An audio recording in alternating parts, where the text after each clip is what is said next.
Pada hari ulang tahunku yang ke-28, Budi berdiri di tengah ruang tamu apartemen kecilku di Jakarta dengan senyum lebar sambil menyodorkan kotak hadiah berbungkus kertas koran bekas. Aku terkejut ketika membuka tutupnya dan menemukan surat tulis tangan serta tiket kereta ke Yogyakarta untuk 2 orang, bukan jam tangan atau kaos biasa yang biasa dia beri. Ini bukan hadiah sembarangan, Andi. Aku tahu rahasiamu sudah lama, tulisnya di kertas itu membuat tanganku gemetar di depan semua teman kantor yang datang. Malam itu, setelah pesta usai, aku duduk sendirian di balkon sambil memandang lampu kota yang berkelap-kelip. Budi, sahabatku sejak SMA di desa kecil Jawa Tengah, yang selalu kubayangkan lurus seperti anak laki-laki desa pada umumnya, tahu aku menyukai pria. Dia tidak marah, tidak menjauh, malah mengajakku liburan berdua agar kita bisa bicara dari hati ke hati. Aku merasa dunia berputar terbalik. Besok paginya kami naik kereta ekonomi yang penuh sesak. Budi duduk di sampingku sambil membawa tas ransel usangnya. Aku tidak mau kehilangan sahabat terbaikku hanya karena aku takut mengakui sesuatu, katanya pelan saat kereta melintasi sawah hijau. Aku diam, jantungku berdegup kencang. Di Yogyakarta, kami menginap di penginapan kecil dekat Malioboro. Malam pertama, kami duduk di teras sambil minum teh hangat. Budi menceritakan bagaimana dia menemukan buku diariku yang tertinggal di rumah kos lama kami dulu. Dia tidak membenciku. Malah, dia bilang selama ini dia merasa ada yang aneh pada dirinya sendiri setiap kami bersama. Mungkin aku bukan se-straight seperti yang orang kira, gumamnya sambil menatap langit malam. Kata-katanya seperti angin sejuk di tengah panas kota. Aku mulai merasa tidak sendirian lagi. Keesokan harinya kami menyewa motor kecil berkeliling Candi Prambanan. Angin menerpa wajah kami, Budi tertawa lepas setiap kali aku hampir jatuh karena jalan berlubang. Di bawah bayang-bayang candi kuno, dia memegang tanganku sebentar saat kami oto bersama. Sentuhan itu biasa saja, tapi bagiku seperti listrik. Pulang ke penginapan, kami bicara sampai larut.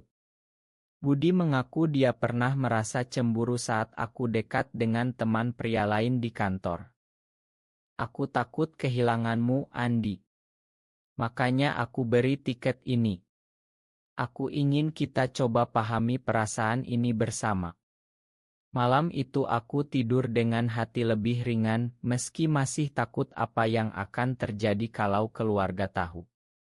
Keesokan paginya kami melanjutkan perjalanan ke desa kecil Budi. Di sana, Ibu Budi menyambut kami dengan senyum hangat dan masakan gudeg khas. Tapi aku tahu, di balik senyum itu ada tekanan besar. Keluarga kami berdua adalah keluarga tradisional yang masih menganggap hubungan sesama jenis sebagai dosa besar. Saat makan malam, ayah Budi bertanya kapan Budi akan menikah dengan gadis tetangga. Budi hanya tersenyum, tapi aku melihat kegelisahan di matanya. Malam itu, di kamar kecil yang kami tempati bersama, Budi berbisik, aku tidak mau menikah dengan siapapun kalau itu bukan kamu, Andi. Kata-kata itu membuat aku menangis diam-diam. Perjalanan baru saja dimulai, tapi aku sudah merasa ini adalah hadiah terbesar yang pernah kuterima. Kembali ke Jakarta setelah liburan singkat itu, segalanya terasa berbeda.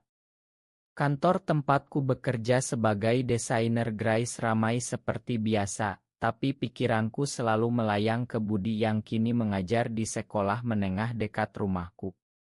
Setiap sore dia datang ke apartemenku, membawa makanan jajan pasar dan kami bicara panjang lebar. Aku sudah baca banyak artikel tentang orang seperti kita di Indonesia, katanya suatu malam sambil membuka laptop. Kami menonton ide-ide tentang komunitas pria yang sembunyi-sembunyi karena takut diusir keluarga. Aku merasa lega ada orang yang mengerti. Tapi kebahagiaan itu tidak bertahan lama. Teman lama kami dari desa, Riko, suatu hari muncul di apartemen dan melihat Budi memeluk bahuku saat kami tertawa bersama. Kalian berdua aneh akhir-akhir ini, katanya sambil menyeringai curiga.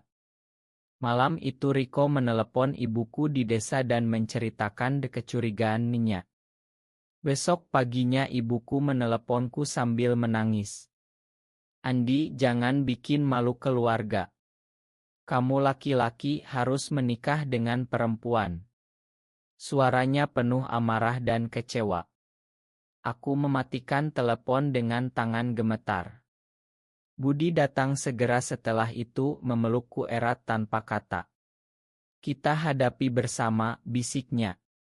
Tapi tekanan semakin berat.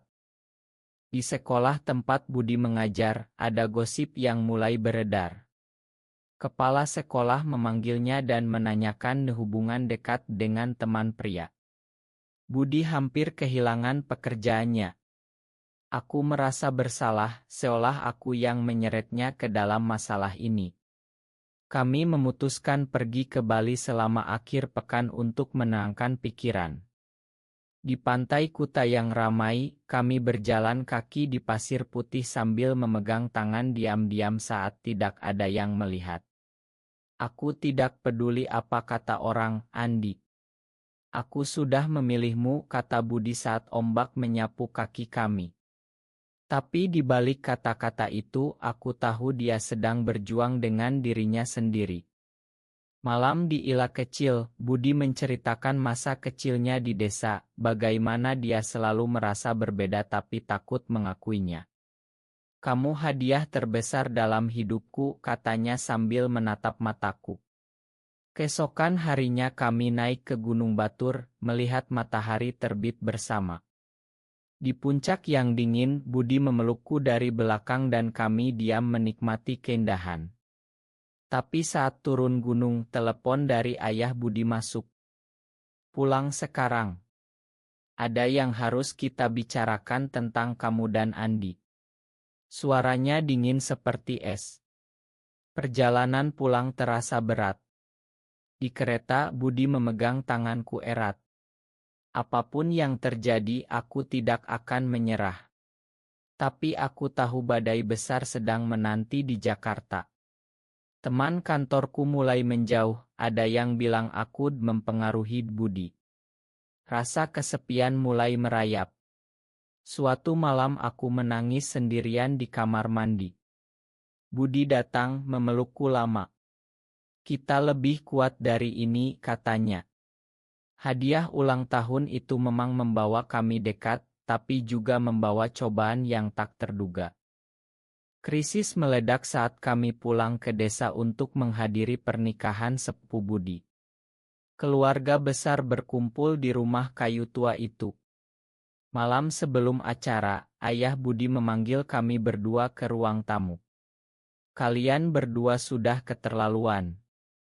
Desa ini bicara tentang kalian, katanya dengan suara rendah tapi penuh amarah. Ibu Budi menangis di sudut ruangan. Aku ingin lari, tapi Budi berdiri tegak. Ayah, aku mencintai Andi. Ini bukan permainan. Kata-kata itu seperti bom. Ayahnya berdiri, tangannya mengepal. Kamu bukan anakku lagi kalau begitu. Malam itu kami diusir dari rumah. Kami tidur di rumah tetangga yang kasihan. Budi tidak menangis, tapi aku melihat matanya kosong. Keesokan paginya kami kembali ke Jakarta dengan hati hancur. Di apartemen, Budi duduk diam berjam-jam.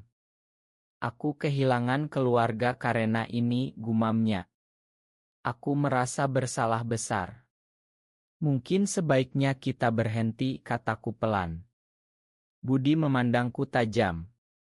Jangan pernah bilang itu lagi. Hadiah yang kuberikan padamu adalah janji aku akan selalu ada. Tapi tekanan kerja semakin berat. Budi dipecat dari sekolah karena perilaku tidak pantas. Aku harus bekerja lembur untuk membayar sewa. Suatu hari Riko datang lagi, kali ini dengan ancaman. Kalau kalian tidak berhenti, aku akan sebarkan ke seluruh desa bahwa kalian pasangan gay. Budi marah besar, mendorong Riko keluar. Malam itu kami bertengkar untuk pertama kalinya. Kenapa kamu tidak bilang dari dulu kalau kamu juga merasakan hal yang sama, teriakku. Budi diam lama. Aku takut, Andi. Aku takut jadi seperti ini di Indonesia. Kami berpelukan sambil menangis. Perlahan kami mulai bangkit. Budi mencari kerja baru sebagai tutor priat, aku mengambil proyek desain relance lebih banyak. Kami pindah ke apartemen lebih kecil untuk hemat. Setiap malam kami bicara tentang mimpi kami, suatu hari punya rumah kecil di pinggir kota, jauh dari desas-desus. Di akhir pekan, kami pergi ke taman kota, duduk di bangku sambil memakan gorengan. Budi mulai tersenyum lagi. Kamu adalah kekuatanku, katanya. Tapi di dalam hati aku tahu perjuangan belum selesai. Keluargaku di desa masih menelepon setiap minggu memaksa aku pulang dan menikah normal. Aku selalu menolak. Suatu malam ibuku datang ke Jakarta tanpa pemberitahuan. Dia melihat Budi tidur di sofa apartemenku. Ini bukan rumahmu lagi, katanya sambil menangis. Aku memeluk ibuku lama, mencoba menjelaskan. Ibu, aku bahagia dengan Budi.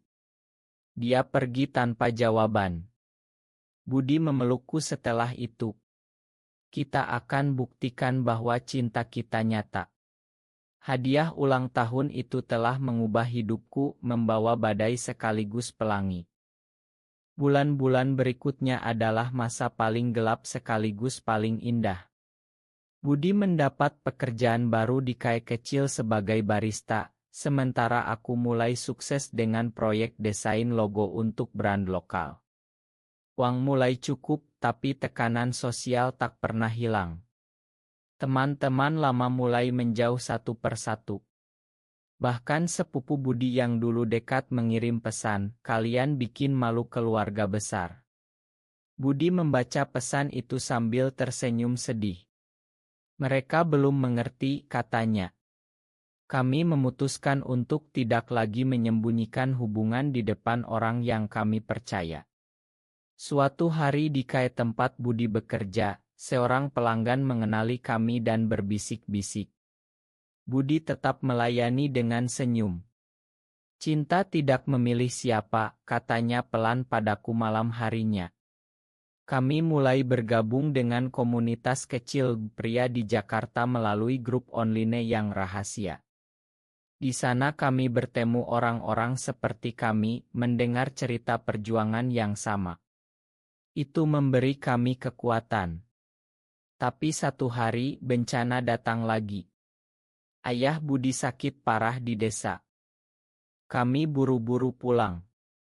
Di rumah sakit kecil, ayah Budi memandang kami berdua dengan mata lemah. Makan ayah, katanya pelan. Kata-kata itu seperti obat penyembuh. Budi menangis di pelukanku malam itu. Dia mulai mengerti, bisiknya. Kami tinggal seminggu di desa, membantu ibu Budi merawat ayah. Lambat laun, tetangga mulai berhenti bergosip. Beberapa bahkan mengangguk ramah saat kami lewat. Kembali ke Jakarta, hubungan kami semakin kuat. Budi mulai belajar memasak masakan kesukaanku. Aku mengajarinya desain sederhana di laptop. Kami tertawa bersama setiap kali gagal. Suatu malam di balkon, Budi memberikan hadiah kecil lagi. Ini bukan ulang tahun, tapi ini janji aku akan selalu memilihmu. Sebuah gelang sederhana dengan ukiran inisial kami. Aku memeluknya erat. Tapi di balik kebahagiaan, masih ada ketakutan. Berita di televisi tentang kasus kekerasan terhadap komunitas pria di Indonesia membuat kami waspada. Kami memutuskan untuk lebih hati-hati di tempat umum. Namun di rumah, kami bebas. Kami bicara tentang masa depan, mungkin suatu hari pindah ke kota lain yang lebih terbuka, atau bahkan punya bisnis kecil bersama. Budi mulai menulis cerita pendek tentang perjalanan kami, aku mengilustrasikannya. Malam-malam kami habiskan dengan saling mendengarkan mimpi. Suatu hari ibuku menelepon lagi. Kali ini suaranya lebih lembut. Kalau kamu bahagia, ibu coba pahami. Itu adalah langkah kecil, tapi berarti. Budi tersenyum saat aku ceritakan. Lihat, hadiahku membawa keajaiban. Kami semakin dekat bukan hanya sebagai pasangan, tapi sebagai sahabat yang saling menguatkan. Perjalanan emosional ini mengajarkan kami bahwa cinta sejati lahir dari keberanian menghadapi dunia. Tahun kedua hubungan kami memutuskan untuk merayakan dengan perjalanan lagi ke Bali, tempat pertama kali kami benar-benar merasa bebas. Kali ini bukan liburan sembunyi-sembunyi. Kami menyewa ila kecil di Ubud dikelilingi sawah hijau. Setiap pagi kami bangun dengan senyum, minum kopi bersama sambil mendengarkan suara burung. Budi mengajakku ke pasar seni, membeli lukisan kecil yang kami gantung di apartemen. Ini kenangan kita, katanya. Tapi di tengah kebahagiaan ada ujian lagi. Teman kantor lamaku, yang dulu dekat, mengirim pesan ancaman, dia akan memposting foto kami di media sosial kalau aku tidak kembali normal. Aku panik. Budi tenang. Kita hadapi bersama. Aku tidak takut lagi. Kami memutuskan untuk tidak menjawab, tapi ketakutan tetap ada. Malam itu di Ila, kami bicara panjang lebar tentang masa lalu. Budi menceritakan bagaimana dia berusaha menjadi straight dengan pacaran dengan gadis Disma, tapi selalu merasa kosong. Kamu yang membuatku sadar siapa aku sebenarnya, katanya sambil memegang tanganku.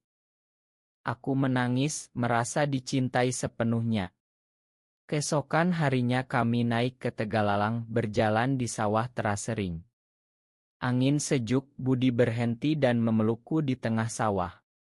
Apapun yang terjadi di Jakarta, di sini kita bahagia. Pulang ke Jakarta, ancaman teman itu ternyata hanya gertakan.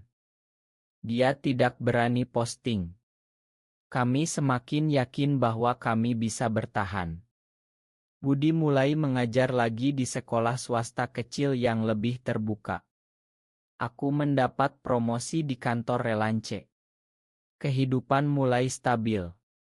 Suatu malam, kami duduk di lantai apartemen sambil menyusun rencana bisnis kecil, kayak dengan tema seni yang ramah bagi semua orang. Ini mimpi kita, kata Budi. Tapi di dalam hati aku masih memikirkan keluarga. Ayah Budi sudah pulih, tapi ibuku masih ragu. Kami memutuskan pulang kampung lagi untuk Lebaran. Kali ini sambutan berbeda. Ibu Budi memelukku lama. Kalian berdua sudah seperti anakku.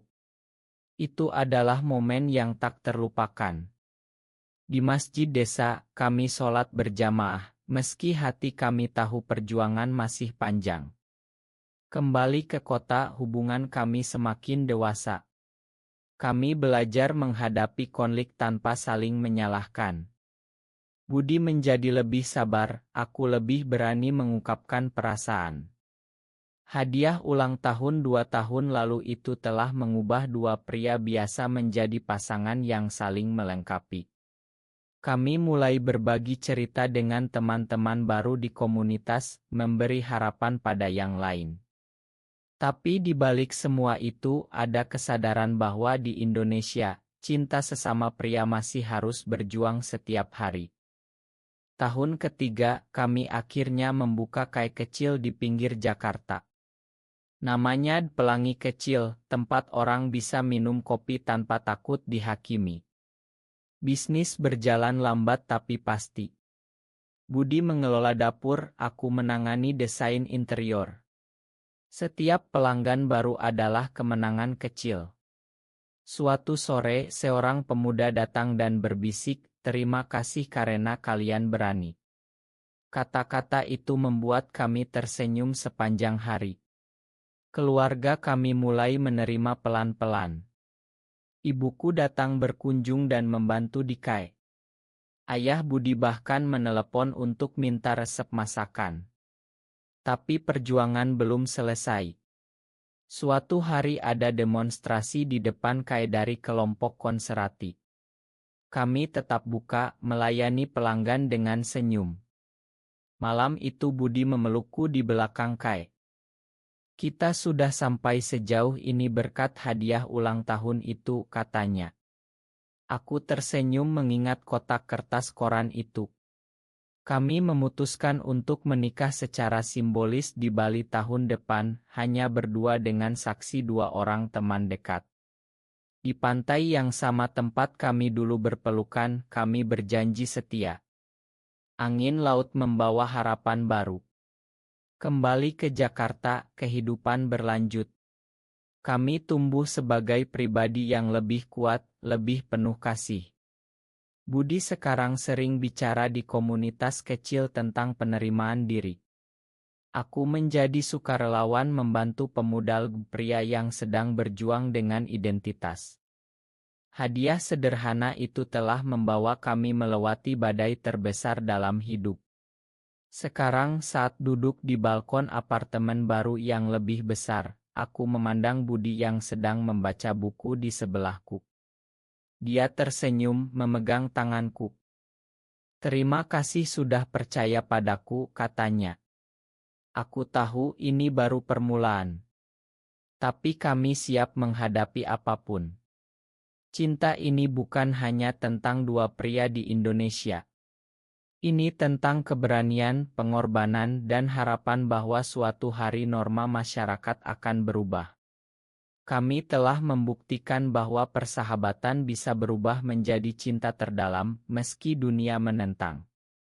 Dan di akhir perjalanan panjang ini, aku bertanya pada diriku sendiri setiap malam, benarkah cinta sejati antara sesama pria bisa mengalahkan segala tekanan masyarakat Indonesia? Benar atau salah?